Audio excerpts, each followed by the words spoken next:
Welcome back mga ka-RC. Si Baby Batik nasa una na, gusto nang lumabas, binuksan ko na. 2 puti ang naunang lumabas, 4 ang lumabas, 5 mga ka-RC. May lalabas pa dyan, tsumitsyempo pa. Ayun, lumabas ang isa mga ka-RC. Eto pa, labas na. Yan, may lumabas na naman mga ka-RC. Si Batik gusto nang lumabas. Aww. May naiwan pa. Etong 2. 3 pala, ay yung isa mga ka-RC. Lumabas na. Naiwan 2 yung magpare, San Simon at saka si Beautiful RC. Antayin natin, lalabas yan. Pag may isang lumabas yan, susunod yung isa dyan mga ka-RC.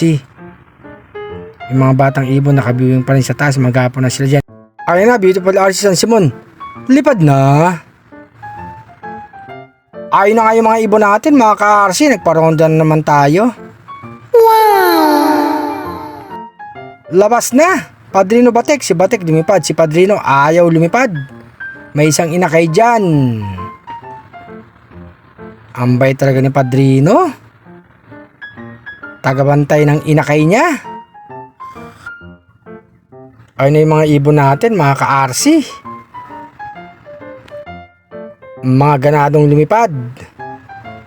Training nga sa Sabado. Loading bitaw Linggo. Wala tayo mga ka-RC. Unang training wala agad tayo mga ka-RC. Oh no! Asan yung mga ibon natin? Ayun mga ka-RC. Si Batik nandito na, nasa taas Si Padrino naglilimlim na naman ang inakay niya mga ka-RC. Sipag talaga. Ayan si Batik Pasok na Batik. May pagkain na dyan tsaka tubig.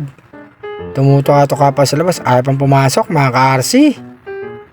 Nakatingin sa yung isang batang ibon. Batik. Aww. Pakawalan ko si Padrino, lipad. Ayan na. Nagbubong si Padrino, ayaw talagang lumipad mga ka-RC.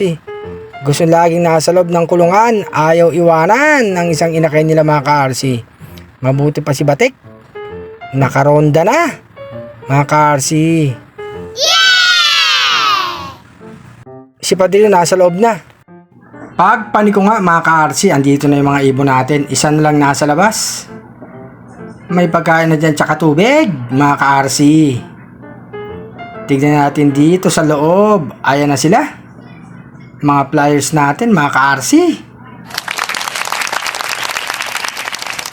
Etong isa, papasok na yan.